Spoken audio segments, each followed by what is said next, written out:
ચીનીનો ચોરીનો ચક્કર અને એલસીબીનો લપસકો. ભાવનગરના કુંભારવાડા વિસ્તારમાં મોડી રાત્રે એક ફિલ્મી સ્ટાઇલ ચોરી થઈ. પણ આ વાર્તાનો ક્લાઇમેક્સ થોડો કોમેડી છે.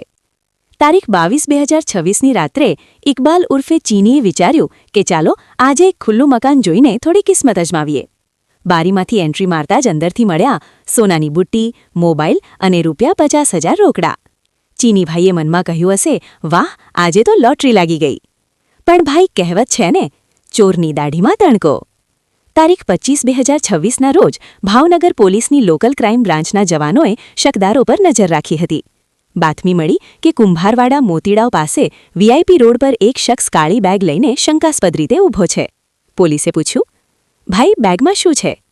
ચીનીભાઈ, બસ આમ જ, થોડા દાગીના અને થોડા રૂપિયા, ગિફ્ટ છે.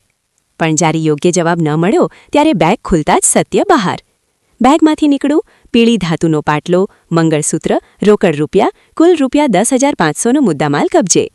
થોડી કડક પૂછપરછ પછી ચીનીભાઈએ કબૂલાત કરી, હા સાહેબ, ગિરનાર સોસાયટીમાં ખુલ્લા મકાનમાંથી ચોરી કરી હતી.